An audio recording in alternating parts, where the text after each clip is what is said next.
I never thought I'd watch my childhood cabin crumble into rubble. But there I was standing on the edge of Lake Barton, staring at nothing but a pile of splintered wood, shattered glass, and a bulldozer idling like it had just finished. Some kind of victory lap. My family's lake cabin, the one my father built with his own hands 35 years ago, was gone. And the reason the HOA, or rather the self-appointed queen of the HOA, a woman who loved nothing more than policing every blade of grass and barking about bylaws, like she was the sheriff of a tiny forgotten kingdom. She claimed it was because of unpaid fees, which is funny because I had receipts showing we were fully up to date. I'd mailed checks, I had the bank statements, but that didn't matter. This woman wanted power, and the cabin we'd cherished for decades was her latest trophy. When I pulled into the lot that morning expecting a quiet weekend by the lake, I thought maybe I was dreaming. I thought maybe I'd driven to the wrong place. But then I saw it. The foundation was still smoking from the machinery's work. The swing my mom used to sit on while reading novels was crushed beneath a heap of boards. The dock, where I taught my little brother to fish, snapped clean in half, sticking up from the water like jagged teeth. The HOA president, Karen, yes, her real name, stood there with her clipboard sipping coffee, like she'd just overseen some minor landscaping project. And when she saw me, her lips curled into this smug little grin that made my blood run cold. "You should have paid your dues," she said. No sympathy, no apology, just that. But here's the thing Karen didn't know. My entire family works for the federal government. My father, my mother, both my brothers, even my sister. We're not some easy target you can bully with phony invoices and petty threats. And the second she crossed that line, illegally, demolishing our property, she triggered something she never could have prepared for. This wasn't just about a cabin anymore. It was about justice. And she was about to learn that when you mess with one of us, you mess with all of us. I didn't yell. I didn't scream. I didn't give Karen the satisfaction of watching me lose it. Instead, I pulled out my phone and started filming. If there's one thing my family taught me, it's this: always document everything. Karen rolled her eyes, muttered something about trespassing on HOA property, which made me laugh out loud, because this was my land. My deed, my name on the title. But that didn't stop her. She waved her clipboard, like it was the Constitution barking, about delinquent owners and enforcement actions. I told her straight, you had no authority to do this. No notice, no court order, nothing. Her smirk didn't even twitch. Instead, she leaned closer and said, "You people think you're above the rules. Not in my neighborhood." Her neighborhood, that's how she saw it. Not a community, not a shared space, just her kingdom. I walked the wreckage, every step heavier than the last. Memories clung to the ruins like ghosts. The floorboards where my dad and I used to play cards, gone. The kitchen window where my mom once watched thunderstorms over the lake, gone. And all because Karen wanted to make an example. By the time I left, I wasn't just hurt. I was boiling. I called my father first. He went quiet, the kind of silence I've only heard when he's working a federal case. Then my brother picked up, and when I explained, his voice sharpened. She destroyed government property. I paused, confused. Then he explained.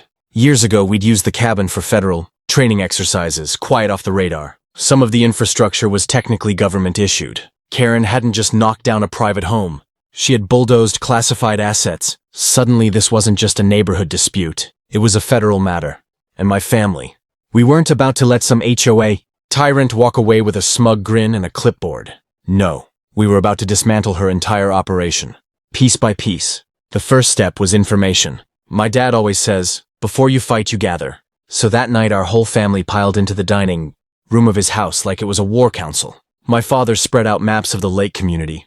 My mom pulled up the HOA bylaws. My brothers, both federal agents, dug into county records, while my sister sifted through financial filings. Me, I sat there with the footage I'd recorded of Karen, her smug face glowing on the screen. Like a villain from some cheap movie, it didn't take long before the cracks started to show. Karen had been running the HOA like her personal fiefdom. She'd jacked up fees without approval, fined families for made-up violations, and even diverted community funds into a maintenance account that suspiciously looked like her own private bank account. And the demolition, no permit, no court order, nothing, just a bulldozer. She'd hired under the table and a couple of contractors who were paid cash to make the cabin disappear. Every discovery made my stomach twist tighter. This wasn't just arrogance, this was crime, federal crime. I remember my father's voice, low and steady. She thinks she's untouchable. She's not. Then he looked around the table. We're doing this by the book. No shortcuts. We build the case, and when it hits hard. The next morning we started the operation. My sister drafted requests through official channels. My brothers coordinated with contacts in state enforcement. And me, I kept playing dumb around. Karen, every time I saw her at the lake, I acted like I was figuring out the insurance, nodding while she gloated about how responsibility comes with consequences. Inside, I wanted to scream, but I kept my mask on, because the truth was every word out of her mouth was more rope she didn't realize. She was tying around her own neck, and when the day came we were going to yank it. The first strike was subtle. Karen didn't even see it coming. One Monday morning she strutted into the HOA clubhouse with her usual entourage of clipboard warriors, ready to announce another round of fines for unauthorized paint colors and overgrown hedges. But halfway through her speech, the county inspector walked in. Not just any inspector, one handpicked by my brother, armed with a stack of complaints and violation notices thicker than Karen's ego. I wish I could have bottled the look on her face. When he announced a full audit of HOA funds, suddenly all her confidence drained, her smile twitching like a bad neon sign. She tried to bluff, waving her papers, insisting everything was in order. But the inspector shut her down fast. "We'll see about that," he said, marking dates on his clipboard. Word spread like wildfire through the neighborhood. Families who'd been afraid to speak up suddenly started whispering. Stories poured out, mysterious. Fees, threats of foreclosure, liens, placed for ridiculous infractions. And with every story, Karen's authority shrank. That week, the contractors she'd hired to bulldoze my cabin got subpoenas. The county froze the HOA's accounts pending review. And while Karen tried to play it off like a misunderstanding, her mask was slipping. But the real hit came later. My mom, quiet, sharp, never one to raise her voice, hand-delivered a notice to Karen's front door. It wasn't from us, it was from the federal government. Formal notification that property containing federal assets had been illegally destroyed.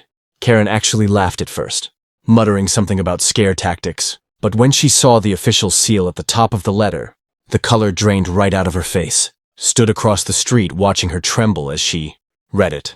That was the first moment she realized. This wasn't some neighborly spat. She had poked a bear she couldn't possibly handle. And the best part, this was just the beginning. Karen wasn't the type to back down gracefully. No, when the pressure started closing in, she doubled down. First came the smear campaign.